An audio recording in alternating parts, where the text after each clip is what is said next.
पुष्पिपादपों में लैंगिक जनन। इस अध्याय के बारे में पहले भाग के अंदर हम लोगों ने पुष्प की संरचना के बारे में पढ़ दिया। अब हम भाग 2 के अंदर पुमंग की संरचना को पढ़ेंगे कि किस प्रकार से पुमंग जो होता है जिसके अंदर नरयुग्मकों का निर्माण होता है। पुमंग की संरचना, पुमंग एंड्रोसियम जिसे कहा जाता है। एक पुमंग की संरचना के बारे में मैंने बताया था कि पुमंग का अध्ययन जब करते हैं तो इसको 2 भागों में पढ़ते हैं। पुमंग को हम 2 भागों में बांट सकते हैं। नंबर 1 उतंतु, फिलामेंट जिसे कहा जाता है, फिलामेंट एक धागे जैसी संरचना होती है जिसे उतंतु कहते हैं। दूसरा परागकोश, परागकोश एंथर, ये इसका जो एंथर होता है वो 2 पालियों में बटा होता है। अगर हम एंथर को अनुप्रस्थ काटने के बाद देखें तो उसके अंदर हमको इस प्रकार की संरचना दिखाई देती है। एक परागकोश,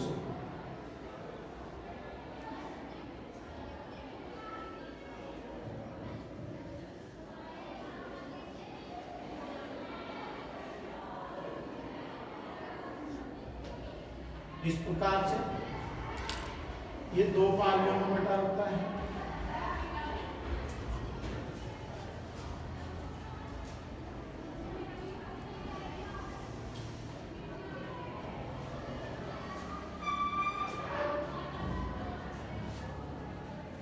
ये एक परागकोश की संरचना है। परागकोश 2 पालियों में बटा होता है जिसकी एक पाली के अंदर 2 चैम्बर पाए जाते हैं। इस पाली के अंदर भी 2 चैम्बर होंगे और इस पाली के अंदर भी 2 चैम्बर होंगे। ये जो कोष्ठक होते हैं, चैम्बर होते हैं, इन्हें लघु बीजाणुधानी कहा जाता है। लघु बीजाणुधानी, लघु बीजाणुधानी।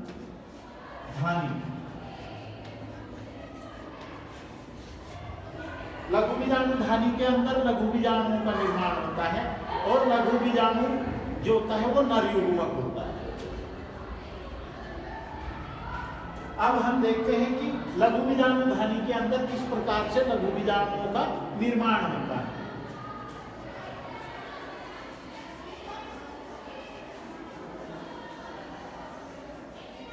लघु बीजाणुधानी या लघु बीजाणु जनन, माइक्रोस्पोरेंजियम जेनेसिस इसको कहा जाता है। लघु बीजाणु जनन। लघु बीजाणु जनन क्या होता है? एग्जाम के अंदर पूछ लिया जाता है लघु बीजाणु जनन क्या है। लघु बीजाणु जनन नर युग्मकों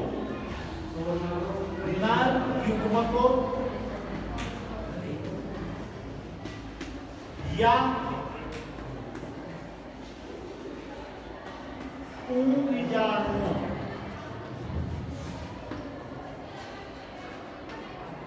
के बनने की क्रिया को,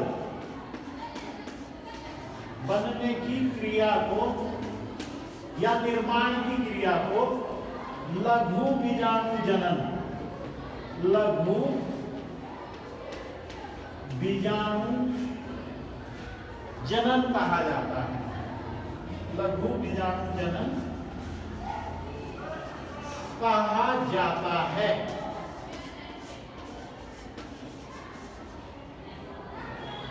अब हम देखते हैं कि एक लघु बीजाणुधानी के अंदर लघु बीजाणुओं का निर्माण किस प्रकार से होता है। लघु बीजाणु का निर्माण,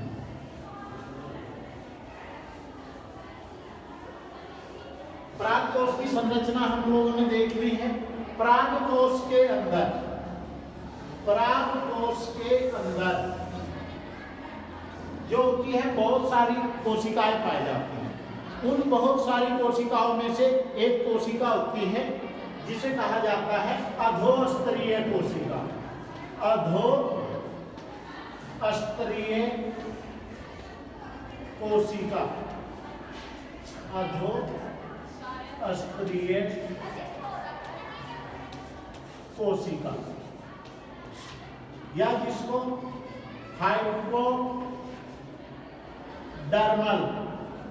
हाइपोडर्मल सेल कहा जाता है। अधोस्तरीय कोशिका आकार में बड़ी होती है, आकार में बड़ी होकर के परपशु कोशिका का निर्माण करती है। परपशु कोशिका आर्किगोनियम सेल का निर्माण करती है। अधोस्तरीय कोशिका आकार में वृद्धि करके आकार में बड़ी होती है और परपशु कोशिका बनाती है। परपशु कोशिका विभाजित होकर, परपशु कोशिका विभाजित होकर दो कोशिकाओं का निर्माण करती है। नंबर 1 प्राथमिक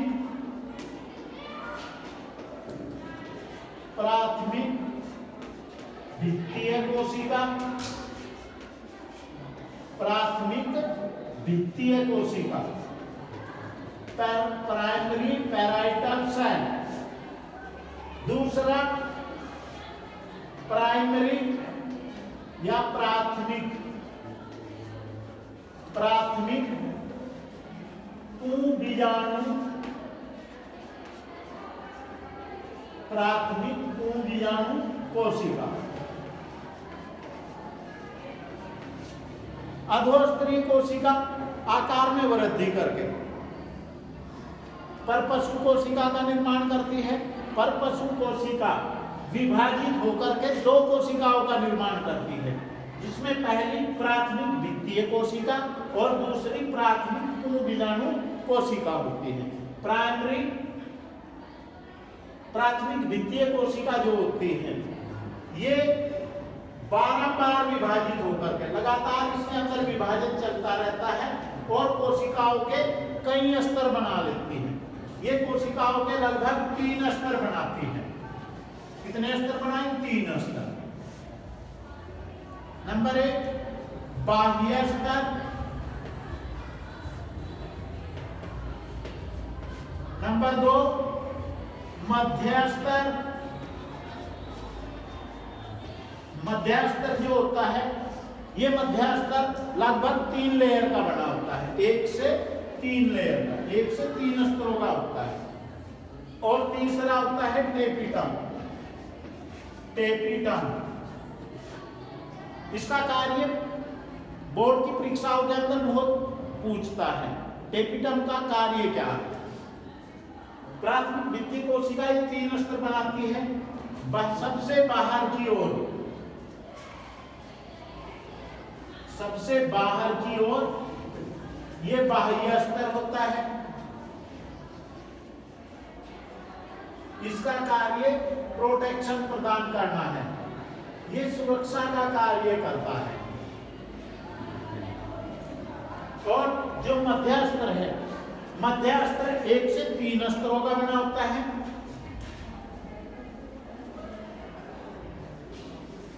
इस प्रकार की ये 1 से 3 लेयर कोशिकाओं की पाई जाती है।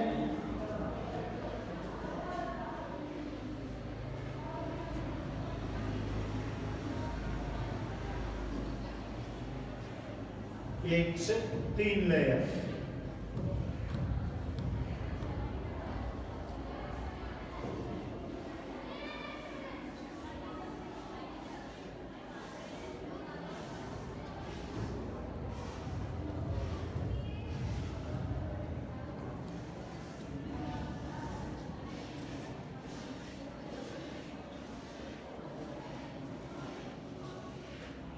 ये सबसे बाहर की ओर बाह्य स्तर होता है। ये मध्य की 3 जो होते हैं ये मध्य स्तर। मध्य स्तर का भी कार्य क्या होता है? यह भी पराग कणों को जल्दी ही नष्ट होकर पराग कणों को पोषण प्रदान करता है। सबसे अंदर की ओर, सबसे अंदर की ओर जो परत होती है ये बनाती है टैपिटम।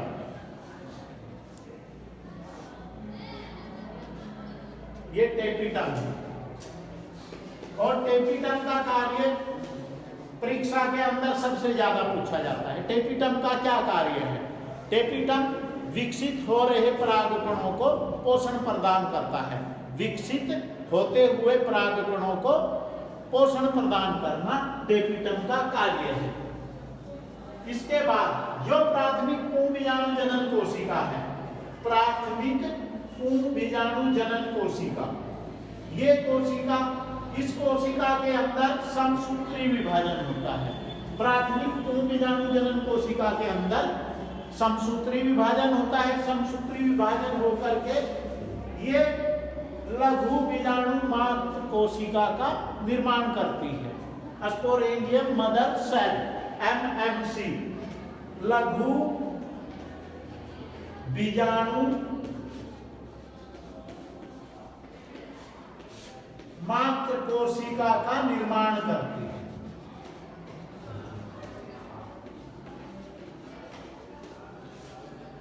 लघु बीजाणु मात्र कोशिका के अंदर फिर अर्धसूत्री विभाजन होता है। अर्धसूत्री विभाजन, और अर्धसूत्री विभाजन से एक कोशिका से 4 कोशिकाओं का निर्माण होता है।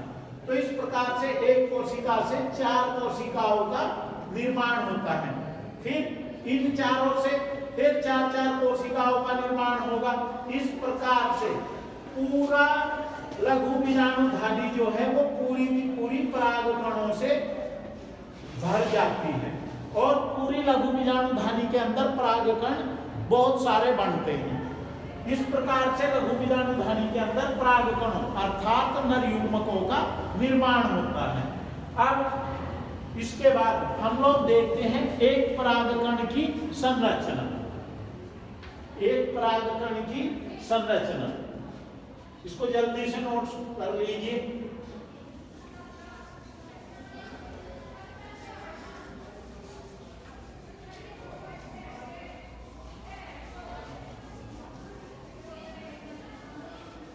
हम लोग जानते हैं परागकण क्या है? ये नर युग्मक है, अर्थात ये पुष्प का नर भाग है।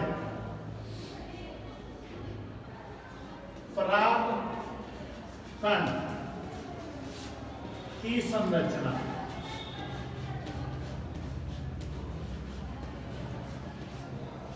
परागकण की संरचना, एक परागकण की संरचना अगर हम देखें,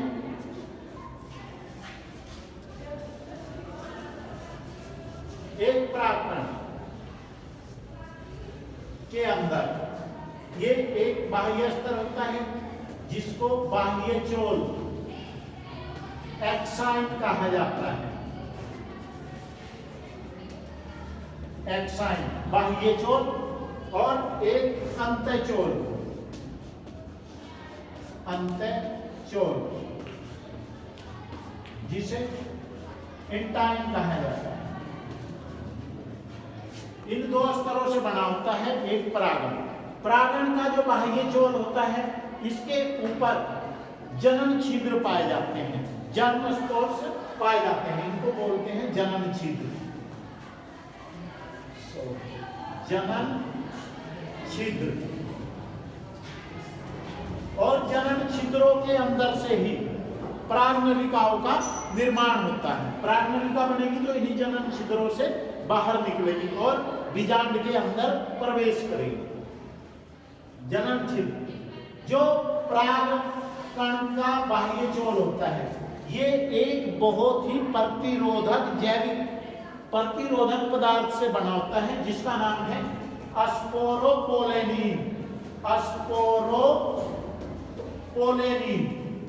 स्पोरोपोलेनिन ये बहुत प्रतिरोधक अक्षमता वाला पदार्थ है और इस पदार्थ का जैविक अपघटन नहीं होता है।